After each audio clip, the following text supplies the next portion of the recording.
To do list মানে আমার আজকে কি কি করতে হবে কাগজেও লিখি, প্লাস আমার ডিভাইসে মোবাইলের মধ্যে লিখে রাখি। বাজারে গেলেও আমার বাজার লিস্ট একটাই থাকে, তো বের করে বলি যে কোনটা কোনটা বাদ দিব বলো, লেখা আছে। ওইটা নিয়ে বাজারে গেলে সমস্যা হয় না। তো ফ্যাক্ট আমি বলি, আমি এটা আমার এই একটা ফোন আছে রুমের মধ্যে, তার মধ্যে সব লেখা আছে যে এই আছে, বলো এখন কোনটা কোনটা আনতে হবে, কোনটা আনতে হবে না। অফিসিয়াল কাজও টু ডু লিস্ট করতে হবে, কারণ অনেক সময় দেখা যায় আমরা ভুল করে ফেলি। আমরা মানুষ, ভুল করে ফেলি, ভুল হয়। আপনারা কেউ চ্যালেঞ্জ দিয়ে বলতে পারবেন না ভুল হয় না, আমারই হয়। বহুদিন ধরে একটা জিনিস আমাকে বলতেছে, আসা ওটা আমি লিস্টে করি নাই, বাসায় ফিরে আসার পরে মনে পড়ে, আচ্ছা এটা তো কিনতে পারলাম না, আমি তো গেছিলাম টাউন হলে। এটা হয় ভুল। সো আপনি টু ডু লিস্ট অবশ্যই করবেন, এবং টিক দেওয়া কোনটা কোনটা কাজ হয়ে গেল। দিনের শেষে দেখবেন যে কি কি প্ল্যান ছিল, কি কি করতে পারলাম, কি কি করতে পারলাম না। যেটা পারিনি ওটা ক্যারি ফরওয়ার্ড, পরের দিনে চলে যাবে। এভাবে করলে দেখবেন কোনোদিনও আপনাদের কোনো কাজ ড্রপ হবে না, কোনো মানুষের কাছে সরি বলতে হবে না। চেষ্টা তো অন্তত পক্ষে করবেন, 100% হোক বা না হোক। সো আমরা টু ডু লিস্টটা সবাই করব।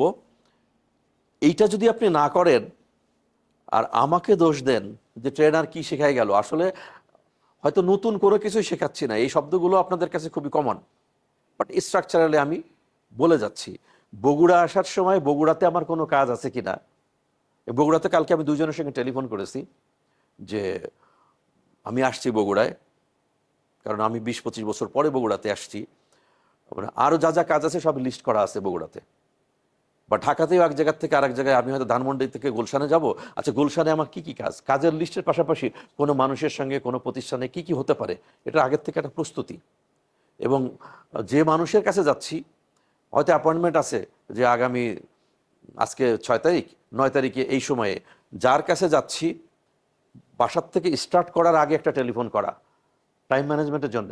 ভাই আমি কিন্তু রওনা হচ্ছি, কারণ যাদের দুইজনের মধ্যে ওয়াদা ছিল সেই ওয়াদা অনুযায়ী ঠিক আছে, বাট দুইজনের যে কোনো একজনের প্রবলেম হতে পারে। ওনাকে জাস্ট আমি এটাই বললাম যে আমি রওনা হচ্ছি। মেবি দেখা গেল উনি বললেন যে ভাই আমি তো অফিসে নেই, একটু ইমার্জেন্সি বের হয়ে গেছি। তাহলে কি দাঁড়ালো, ঢাকার মতো শহরে এক এক 2 ঘন্টা আমার বেঁচে গেল যাওয়া আসার মধ্যে। That is also part of time management. Time ম্যানেজমেন্টের যে উপযুক্ত সময় কোনটা, লগ্ন কোনটা, মুহূর্ত কোনটা, নাও। নাও মানে এক্ষুনি। তাহলে এখন আপনি টাইম ম্যানেজমেন্ট কি করবেন, যে টাইমটা এখন ব্যবহার করতেছেন এই টাইমটার মানে ইফেক্টিভ না, এফিসিয়েন্ট ইউজ যেন হয়। উনি যা বলতেছেন সেই জিনিস জন্য মনে রাখি। আরেকটা জিনিস জানেন, যে আমরা শোনার সময় অনেক কিছু ভালো লাগে, সব কিছু ধরে রাখতে পারি না ট্রেনিং ম্যাটেরিয়ালের, এটাই স্বাভাবিক।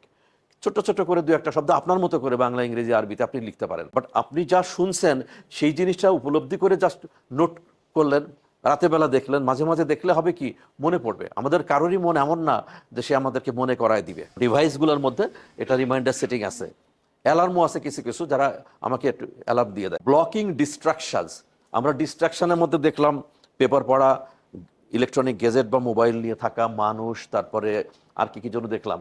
তো এই যে জিনিসগুলো আমাদেরকে আমাদের কাছ থেকে ডিস্ট্রাক্ট করে, দূরে সরায় রাখে, সেই জিনিসগুলোকে ব্লক করে দেওয়া। আগের মতো তোমাকে পাওয়া যায় না কেন আড্ডায়, অবশ্যই আপনাকে সরাসরি উত্তর দিতে হবে। কারণ আমি একসময় এই এক্সকিউজ দিয়েছি, আমি পরে মানে এই জিনিসটা বলে দিব আপনাদেরকে যে আমি কিভাবে এই জায়গাটা পার হয়েছি। আমি প্রচণ্ডভাবে মানে একটা সার্কেল মেনটেন করা, ওটাকে আড্ডা বলতে ক্রিয়েটিভ আড্ডা, এমনি এমন কোনো বাজে আড্ডা না, ক্রিয়েটিভ আড্ডা যেখানে অনেক ভালো আলোচনাও হতো। বাট আমার এর চেয়ে বেটার কোনো কাজের কারণে আমি 2 মাস অ্যাবসেন্ট ছিলাম। সেই 2টা মাস আমি কিভাবে তাদের কাছ থেকে দূরে ছিলাম সেটা আমি আপনাদের সঙ্গে শেয়ার করব।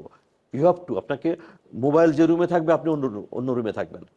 সবচেয়ে বেস্ট হলো মোবাইল থেকে দূরে থাকা।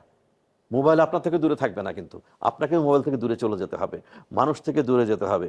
ওই টেলিভিশন দেখা, আমার তো মনে পড়ে না কখনো কোনো সিনেমা গত 20-30-40 বছরে দেখেছে কিনা। কারণ 3 ঘন্টা ধরে 2 ঘন্টা ধরে সিনেমা দেখার সময় তো নেই, কারণ ওই সময় অনেক কিছু পড়া যাবে। তাহলে আমরা একটা জিনিস পেলাম যে একটা ক্লিয়ার গোল সেট করব, এই হচ্ছে আমার গোল। সেকেন্ড হচ্ছে তার একটা প্ল্যানিং করব। প্ল্যানিংটা আমরা বলতে বুঝতে পারি প্ল্যানিংটা কি জিনিস, অনেকেই তো বলি যে আমরা একটা প্ল্যান করেছি। প্ল্যানিংটা কি জিনিস, রাইট। ছোট্ট আমি একটু এখানে চলে আসি। দেখেন,